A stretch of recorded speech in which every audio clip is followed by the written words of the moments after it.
গোসলখানায় ঢুকছে, এমন সময় শুনে কান্নার আওয়াজ, এমন সময় শুনে নবী নাই, নবী নাই।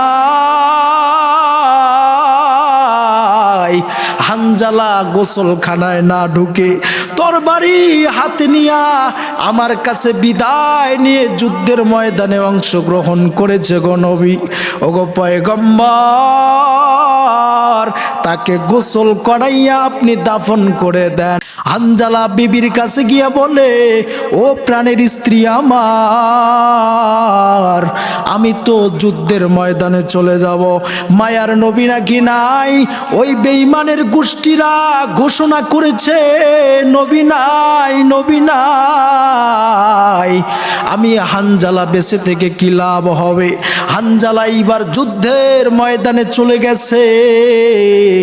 এইবার মায়ার নবী রহমাতুল লিল আলামিন নবী আমার যুদ্ধ শেষ হয়ে যাওয়ার পরে বিশ্ব নবী রহমাতুল লিল আলামিন সাহাবায়ে কেরামদের ডাকতেছেন, ও সাহাবায়ে কেরামরা শোনো, দেখো কোথায় আমার প্রিয় সাহাবীদের লাশ, কোথায়?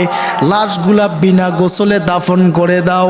এমন সময় একটা মহিলা আওয়াজ দিয়া বলেন, ওগো পয়গম্বর,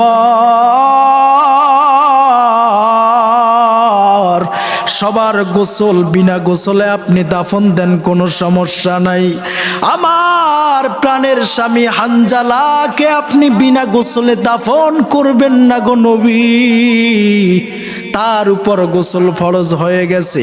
গোসলখানায় ঢুকছে, এমন সময় শুনে কান্নার আওয়াজ, এমন সময় শুনে নবী নাই, নবী নাই।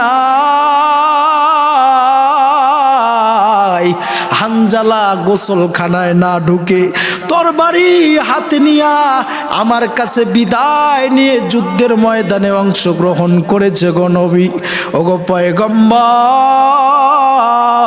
তাকে গোসল করাইয়া আপনি দাফন করে দেন। এইবার মায়ার নবী রহমাতুল লিল আলামিন বলে, সাহাবায়ে কেরামরা হযরত আলীকে ডেকে বললেন, ও সাহাবীরা শোনো শোনো, আমার হানজালার লাশটা কোথায়? নিয়ে এসো, নিয়ে এসো, তাকে গোসল করাও। এমন সময় আল্লাহ তাআলা জিবরাইল আমিনকে পাঠাইছেন। জিবরাইল আমিন আসলেন নবীর কাছে, এসে বললেন, পয়গম্বরকে ডাক দিয়া বলে, পয়গম্বর, ওই হানজালার গোসল আপনাকে দেওয়া লাগবে না, হানজালার গোসল দেওয়ার কোনো দরকার নাই।